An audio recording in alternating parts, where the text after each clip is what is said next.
All right, let's dive into one of the most powerful and, frankly, most terrifying forces in all of human history, war. We're going to go on a journey from the clash of ancient swords all the way to modern cyber attacks to see how this constant fight for power has literally reshaped our world again and again. You know, ever since people first started forming groups, conflict has been right there with us. It's a part of our story. But the way we fight? Oh, that has changed in ways our ancestors couldn't even dream of. So, the big question is, how in the world did we get from spears and shields to stealth drones and digital warfare? Let's find out. Okay, so our story begins way back at the dawn of civilization.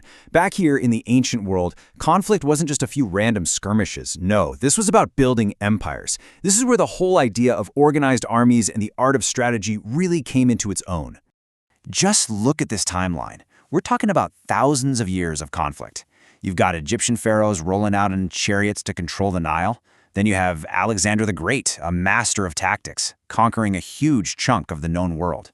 And of course, the rise of the Roman legions, an incredibly disciplined fighting machine. Each one of these was a huge leap in organization and ambition. But as you can see, even the greatest empires eventually crumbled.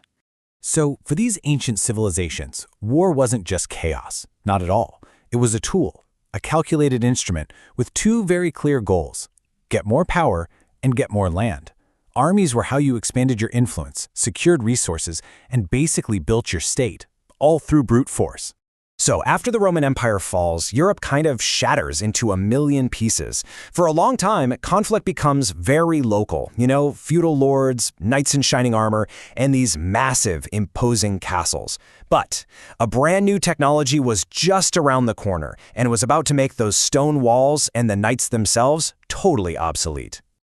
I mean, just look at the difference here. On the left, you have the armored knight. He's basically a walking fortress, right? The result of a lifetime of training and a whole lot of money. And on the right, a simple firearm. With gunpowder, suddenly a peasant with minimal training could take down a nobleman from a distance. The game completely changed. Armor became a heavy liability, and warfare was, in the most brutal way, democratized.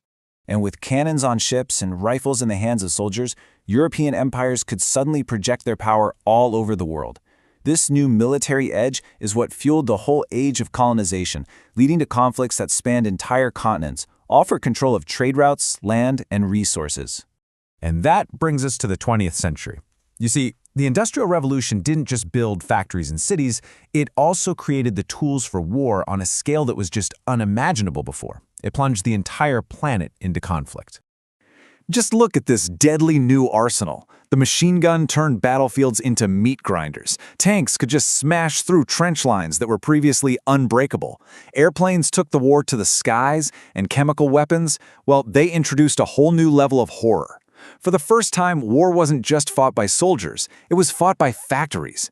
And its terrible reach extended far beyond the front lines, right into cities full of civilians. And the impact was permanent. These weren't just some regional disputes anymore. The two world wars literally redrew the map of the globe. They shattered old empires, and they completely changed the course of human history. The world we're all living in right now, it was forged in the fire of those wars. Now, after the absolute devastation of World War II, the world had to face a new, terrifying reality. With the invention of nuclear weapons, a direct war between the superpowers was, well, it was unthinkable. So conflict had to evolve. It moved into the shadows, think proxy wars, espionage, and eventually it moved into a brand new battlefield, the digital world. You can really see the progression here. First, you have the Cold War, this incredibly tense global standoff under the shadow of total nuclear annihilation. Then, that slowly gives way to these tech-driven battles, where drones and precision missiles can hit a target from thousands of miles away. And now we are firmly in the age of cyber warfare, where the front line is everywhere and nowhere at the same time, fought with keyboards and lines of code. And that really defines our modern era, doesn't it? It's this strange paradox. On one hand, military tech is more sophisticated and more lethal than it has ever been. But on the other hand, there's this constant global effort of diplomacy, because I think we all understand that the cost of an all-out total war is just too high for anyone to pay. So, we've gone from Roman legions to digital warriors. It's been quite a journey, but the story of war is definitely not over. It's just writing its next chapter. So what could that possibly hold? And that's really the question we're all left with. When a country's power grid or its financial system or even its elections can become a target, the very idea of a battlefield completely changes. It forces us all to ask, are we actually prepared for the kind of wars that are coming next? And that's our look at the history of war. If you want more explainers that help break down these huge, complex topics, please make sure you like this and subscribe. It really helps us keep making more content.